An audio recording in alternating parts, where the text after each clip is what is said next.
اپنی بیویوں کو تکلیف دینے والے نہ بنو۔ حدیث میں آتا ہے کہ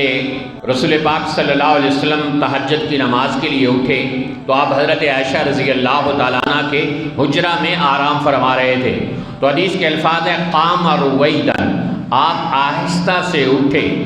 فتح الباب، آہستہ سے دروازہ کھولا، جا کر وضو کیا اور آ کر آہستہ سے خاموشی سے نماز پڑھ لی۔ یہ سب کچھ اس لیے کیا تاکہ حضرت عائشہ رضی اللہ عنہا کی نیند خراب نہ ہو۔ اور اب لوگ آتے ہیں رات کے 12 بجے 3 بجے اور اٹھ کر خود بھی چیز کھا سکتے ہیں، فریج میں پڑا ہوا پانی بھی پی سکتے ہیں، سالن روٹی موجود ہے گرم کر کے کھا بھی سکتے ہیں، لگا نہیں بیوی ہی کو اٹھانا ہے، اس کو ہی تکلیف دینی ہے۔ تو رسول اللہ صلی اللہ علیہ وسلم نے بیویوں کو تکلیف دینے سے منع کیا۔ حضرت سید احمد کبیر رفاعی رحمۃ اللہ علیہ بہت بڑے اللہ والے گزرے ہیں، ان کا ایک مرید بڑی دور سے ان کی تعریف سن کر ان کی زیارت کے لیے حاضر ہوا، تو اس نے دیکھا کہ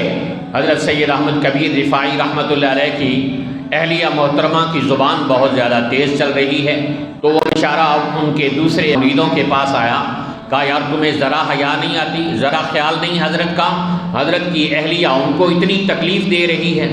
اور میں نے خواب میں کئی مرتبہ ان کو جنت میں دیکھا ہے، اس لیے میں ان کو بہت بڑا بزرگ سمجھ کر ان کی زیارت کے لیے آیا ہوں، اور ایک جنتی بزرگ کو بیوی تکلیف دے رہی ہے، تم اس کی جان چھڑانے کا کوئی بندوبست نہیں کرتے ہو۔